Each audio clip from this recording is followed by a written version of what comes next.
Salut, c'est Hugo. Il y a quelques heures, j'ai pu interviewer le président de la République, Emmanuel Macron, pour un entretien exclusif sur ma chaîne YouTube. Ce que vous vous apprêtez à voir, c'est les temps forts de l'émission, qui était donc en direct, mais si jamais vous voulez voir le replay intégral, eh bien une petite fiche s'affiche en haut à droite, et je vous mets aussi le lien dans la description. En tout cas, merci d'avoir été si nombreux à suivre ce direct, pensez à vous abonner pour ne pas rater les vidéos suivantes, et promis, je reviendrai sur cette interview dans les jours à venir.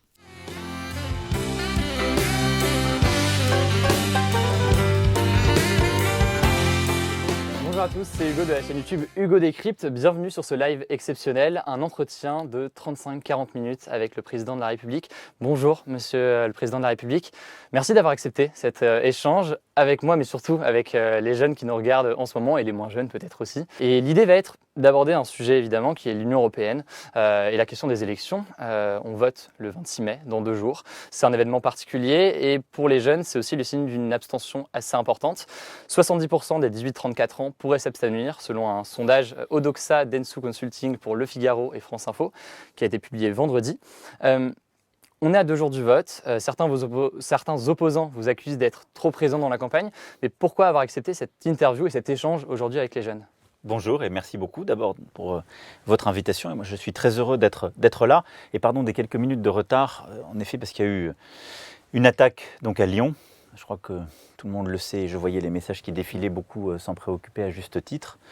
Et donc, ce qui s'est passé à Lyon, il ne m'appartient pas d'en faire le bilan. Mais a priori, aujourd'hui, à ce stade, il n'y a pas de victimes, il y a des blessés. Donc, je veux avoir évidemment une pensée pour les blessés, leurs familles, et m'excuser du retard que j'ai eu ce faisant, en raison de cet impondérable. Alors moi, j'ai voulu venir parce que, quand je regarde les choses, il y a 5 ans, lors des élections européennes, près des 3/4 des moins de 25 ans ne sont pas allés voter. Et je crois très profondément que, dans une démocratie comme la nôtre, on ne peut pas vivre avec cette situation. Et donc moi, je ne suis pas là pour expliquer un programme ou autre, mais je suis venu, moi, pour répondre à toutes les questions que vous vous posez, mais pour essayer de vous convaincre d'une chose, c'est que pour vous, pour l'Europe, pour notre pays, c'est essentiel d'aller voter dimanche 26. Alors justement, ce que j'ai fait ce matin sur Instagram, j'ai demandé aux jeunes qui me suivent tout simplement pourquoi est-ce que certains d'entre eux n'allaient pas voter ce dimanche. Donc j'ai eu des centaines de retours de jeunes. Je vais essayer de vous en donner un peu les éléments principaux. Probablement l'élément qui est le plus remonté, c'est le manque d'informations sur les différences entre les listes, donc d'un point de vue politique, mais aussi sur le réel enjeu des élections européennes. Je vous lis quelques retours que j'ai eu du coup sur Instagram. Morgan VRZ, c'est évidemment un pseudo, oui, qui dit « J'ai 20 ans, j'ai décidé de ne pas aller voter car je trouve qu'on n'est pas assez bien informé sur le rôle de l'Europe. » RJS 3003 qui dit « Je trouve qu'il y a énormément de candidats et au final on ne s'y retrouve plus. » La campagne elle a débuté très tardivement, certains programmes aussi sont sortis tard et ça semble conduire à une abstention. Quel est votre regard sur tout ça ? Alors moi je veux bien entendre ça, mais c'est un peu paradoxal. Dire c'est compliqué, on n'a pas été assez bien informé, le citoyen n'est pas passif. Le citoyen, il doit aller lui-même comprendre, rentrer dans des débats, est-ce que ceci est vrai, est-ce que ceci est faux ? Moi, je suis prêt à répondre à toutes les questions précises, mais on est dans une démocratie, on a en effet beaucoup d'offres, il y a une trentaine de listes, ce qui est une richesse, et on a la possibilité d'avoir accès à toute l'information qu'elle donne. Donc franchement, ça, c'est pas une bonne raison pour le faire, au contraire. Troisième élément sur l'abstention des commentaires qui sont le plus revenus, c'est justement, on en parlait, sur un rejet des politiques. J'ai eu des dizaines, si ce n'est des centaines de messages qui disent « les politiciens sont corrompus, ça ne sert à rien de voter pour eux », surtout à l'échelle européenne, et beaucoup ont évoqué le poids des lobbies à l'échelle européenne. C'est un élément qui est beaucoup revenu. Il y a aussi des questions liées à ça, une question de Mister Hunteril sur YouTube tout à l'heure, qui dit, je cite, « Que pensez-vous du lobbying au sein de l'Union européenne ? Est-ce que ce n'est pas des éléments qui justifient une abstention selon vous ?» Alors, à l'inverse, là aussi, moi je dirais le contraire. D'abord, je ne peux pas te laisser dire que tous les politiciens sont pourris. Ah, c'est pas moi qui l'ai dit. Non, mais je sais bien. Mais là-dessus, il y a eu, dans la politique, comme dans d'ailleurs d'autres professions ou autres, des comportements qui étaient inacceptables. Et il y a eu beaucoup de travail qui a été fait, même avant que je sois élu, pour lutter contre ça. Et après, si on a cette vision de la politique, faut le changer en votant, ou soi-même d'ailleurs en s'engageant. Vous savez, moi il y a 5 ans, j'étais pas dans la politique. J'ai ensuite été nommé ministre, je n'étais pas content de ce qui se passait, j'ai lancé un mouvement politique, je suis allé aux élections. On peut changer les choses. Donc moi, plutôt que, je veux dire juste, et je le dis en particulier aux jeunes, si vous n'aimez pas le système dans lequel on vit, changez-le. Mais si vous décidez de ne pas aller voter, en quelque sorte, vous décidez de ne pas le changer, c'est les autres qui le changeront pour vous. Alors après, les lobbies, il y a des lobbies, et c'est tout à fait vrai. La meilleure manière de se battre contre, c'est de se mobiliser quand on a une cause, ce qui est en train d'être fait, par exemple sur le climat, par la jeunesse aujourd'hui. C'est ensuite de demander le maximum de transparence possible et de demander aux députés de rendre compte de leur vote, d'expliquer pourquoi. Dans la seconde partie, j'aimerais bien avoir plus d'informations sur votre vision, Monsieur le Président de la République, sur l'Europe. À l'avenir, à quoi doit ressembler l'Union européenne? Un des sujets qui est beaucoup revenu dans les questions que j'ai eues depuis ce matin sur YouTube, c'est la question de l'environnement, qui est un sujet qui concerne beaucoup de jeunes. Beaucoup de jeunes sont impliqués. Il y avait aujourd'hui une marche mondiale pour le climat, avec des milliers de lycéens et collégiens en France, mais aussi dans le reste de l'Europe et du monde. Il y a une question de Joaquin et d'autres, c'est la seule que j'ai isolée ici pour l'entretien. Joaquin qui dit « Peut-on vraiment concilier la lutte contre les réchauffements climatiques et le modèle économique de libre-échange? Est-ce que les deux sont vraiment compatibles ?» Alors, je pense que la lutte contre le réchauffement climatique, comme d'ailleurs le combat qu'on doit mener pour la biodiversité, parce que pour moi, c'est les deux combats qui vont ensemble, et je pense que ces deux combats impliquent de progressivement changer notre modèle. Je ne pense pas qu'on puisse du jour au lendemain dire on arrête tout, mais il y a une transition dans laquelle on doit rentrer. Et typiquement, c'est parce que je crois à ça que moi-même j'ai décidé de changer la position de la France et qu'en matière de libre-échange, j'ai défendu d'autres valeurs. Moi, je crois au monde ouvert et coopératif. Vous étiez favorable au CETA, un accord de libre-échange avec le Canada? Alors pour le coup, on prend le Canada, je suis favorable au CETA parce qu'on l'a beaucoup amélioré. Le Canada, il est proche de nos valeurs. C'est vrai qu'il a des activités polluantes, comme on peut en avoir sur d'autres points, avec les sables bitumineux, mais on a fait un accord de libre-échange avec eux. Quand on est arrivé, moi j'ai dit, attendez, on va regarder, on va expertiser. Il y a eu un très gros travail fait par les parlementaires de tous bords, par le monde économique, associatif, français-canadien. On a expliqué, on a vu comment les choses s'amélioraient, et puis on a dit, on met en place d'abord des règles de suivi, puis un veto climatique. Le CETA, on l'a fait entrer de manière provisoire, quand on regarde les choses, ça marche plutôt bien, et ça ne correspond pas aux craintes que certains pouvaient avoir. Mais c'est pourtant un accord qui vise à faciliter des échanges entre des pays qui sont très loin, et donc c'est vrai, se pose cette question de transport de marchandises. Mais il peut y avoir des complémentarités, parce qu'il y a des choses que je ne ferai jamais, qui sont faites au Canada, et qu'on ne fera jamais en France. Donc le libre-échange en soi n'est pas mauvais. Et donc c'est pour ça qu'il ne faut pas passer du tout au tout. On ne va pas d'un seul coup tout reproduire en France, ce n'est pas vrai, ça n'existe pas. Mais à l'inverse, les États-Unis d'Amérique disent « nous, on vous met des tarifs, on vous punit sur les voitures ou autres, il faut que vous acceptiez de renégocier avec nous un nouvel accord de libre-échange ». Et bien moi j'ai dit non. Alors ça ne bloque pas les négociations parce que ce n'est pas à l'unanimité, donc la France a été le seul à s'opposer. Mais moi j'ai dit non, j'ai dit je ne suis pas d'accord qu'on renégocie un nouvel accord de libre-échange avec les États-Unis d'Amérique parce que, ils ne sont pas dans l'accord de Paris, ils ont décidé d'en sortir. Et donc, ils ne sont pas cohérents avec notre engagement climatique. Et puis après, sur des sujets comme l'agriculture, parce qu'ils produisent avec des OGM, la pêche ou autre, c'est un vrai problème parce que là, nous, on produit avec nos garanties, avec nos normes, et eux n'ont pas les mêmes contraintes. Si je fais un accord de libre-échange, là, je ne suis pas cohérent.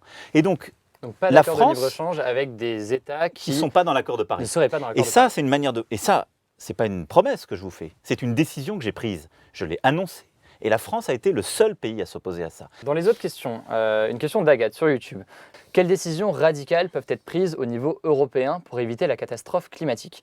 L'augmentation du prix du carbone, du prix du CO2, donc il faut un prix plancher du CO2, et la taxe aux frontières.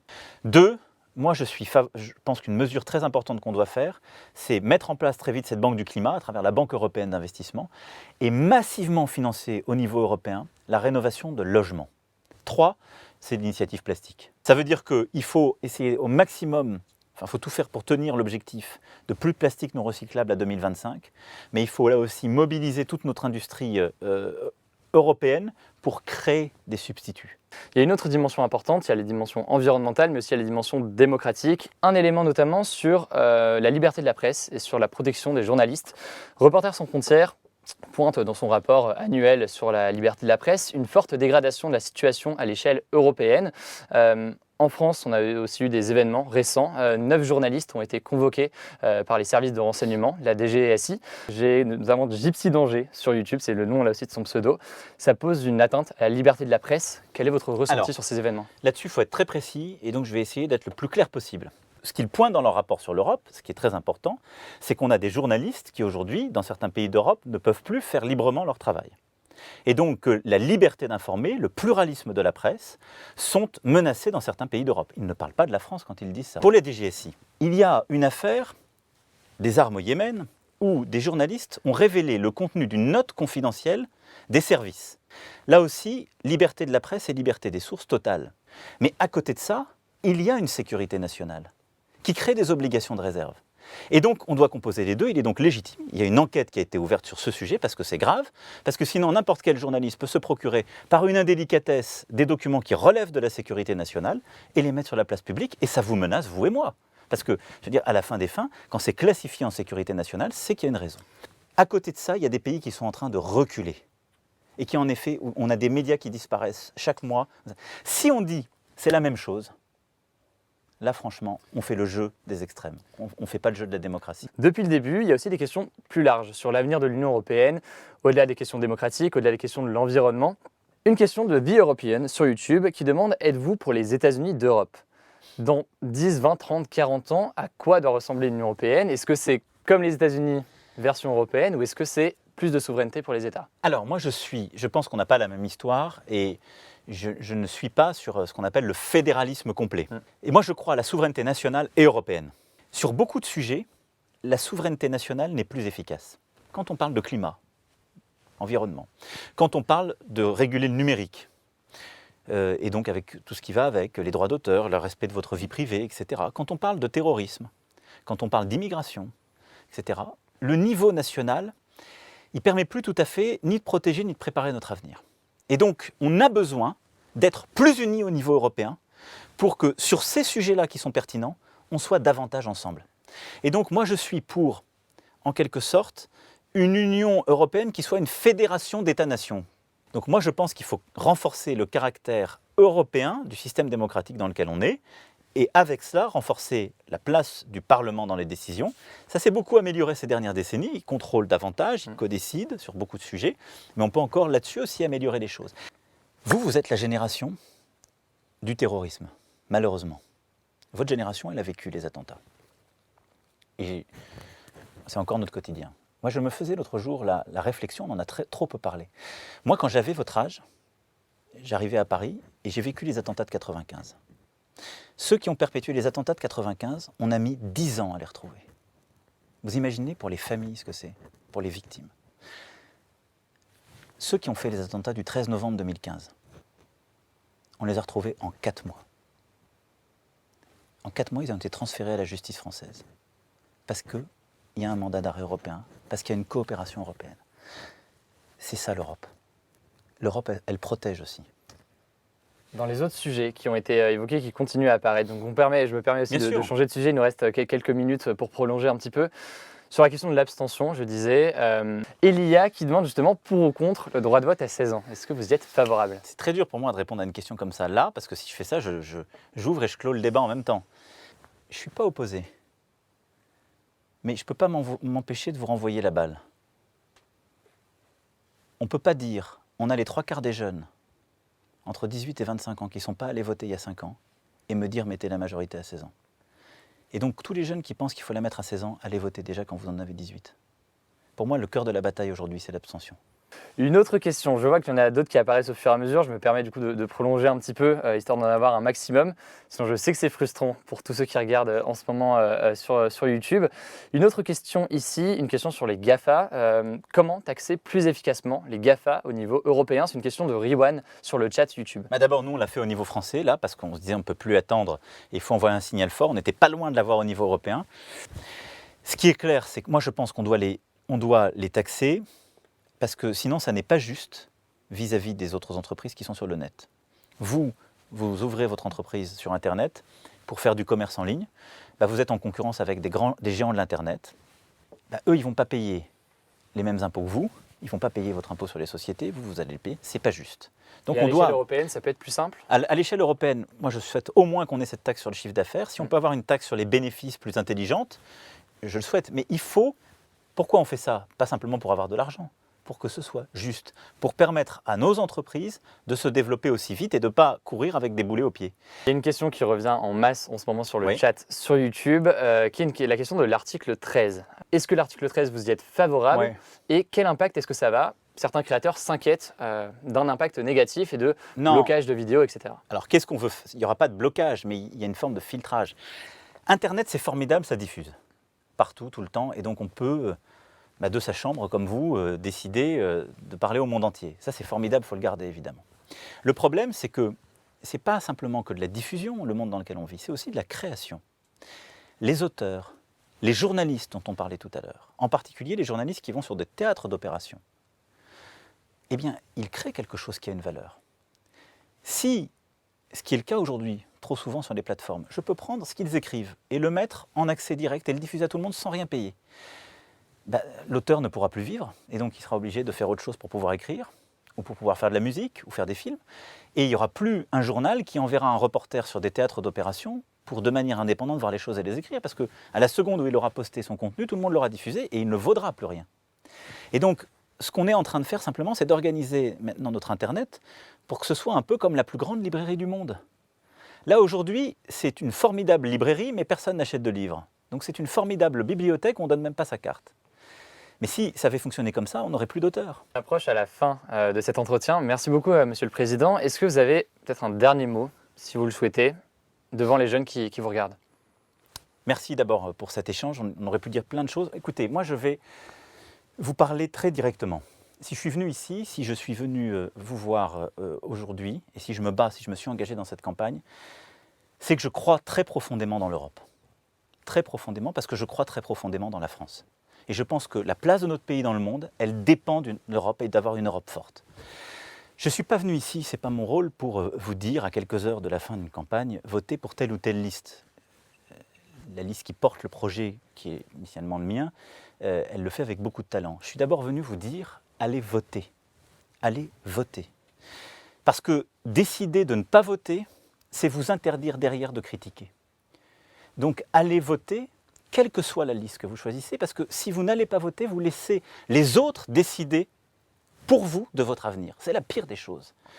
Si vous n'allez pas voter, en quelque sorte, vous n'aurez pas le droit qui a été ainsi conquis. Et puis, moi j'ai un message simple. L'Europe, c'est votre quotidien. L'Europe, c'est ce que vous mangez, c'est votre sécurité. C'est, on l'a dit, les sujets de migration, de terrorisme, d'Internet. L'Europe, c'est notre quotidien de chaque jour. C'est notre agriculture, c'est tout ce qui nous fait vivre, nos territoires. C'est le terrain de basket parfois que votre commune a pu construire grâce à des fonds européens. Et l'Europe est au cœur de tous vos idéaux. Les générations qui nous ont précédés, elles ont pu mourir pour l'Europe. Il n'y a rien de plus beau que cette idée. Je veux dire, ça a été un rêve, ça semblait fou, et ils l'ont fait, on l'a fait. Je veux dire, on doit la rendre plus forte, cette Europe. Et au cœur de vos batailles, le climat, la liberté, tout ce qu'on s'est dit ce soir, il y a l'Europe à chaque fois. Ne laissez pas les autres décider pour vous de cela. Il y a plein de choix, vous l'avez dit, il y a beaucoup de listes. Mais allez voter. Et j'entends beaucoup de choses en ce moment. Ne votez pas contre, votez pour. Ce n'est pas contre qui que ce soit qui vous fera progresser dans la vie, qui fera progresser notre pays ou l'Europe. Votez pour l'innovation, votez pour la justice sociale avec un salaire minimum, votez pour une vraie ambition climatique, votez pour un vrai partenariat avec l'Afrique, votez pour qu'on soit mieux protégé, votez pour l'Europe que vous voulez, l'Europe que vous voulez changer, mais votez pour. Ne laissez pas les autres décider pour vous. Ne restez pas assis chez vous et n'allez pas voter contre quoi que ce soit. Parce que la haine et le ressentiment, ce n'est pas comme ça qu'on est fait. Ce n'est pas comme ça qu'on a mis fin à la guerre dans notre continent et dans notre pays. Donc j'ai confiance en vous. Et c'est le 26 mai ou jamais. Merci encore, Monsieur le Président, d'avoir accepté cet entretien. Je tiens à remercier quand même tous les jeunes qui ont suivi ce direct et qui suivent la chaîne. Merci à vous. On a fait des vidéos sur les programmes des candidats et il y a beaucoup de listes. Il y a plus de 30 listes. Donc faites votre choix dimanche. Allez voter et il y a 30 listes. Donc vous avez le choix parmi tout ça. Encore merci, Monsieur le Président, pour cet entretien. Merci pour toutes vos questions. Merci à vous. Et puis de mon côté, on se dit à très vite sur YouTube. Hugo Décrypte. À bientôt.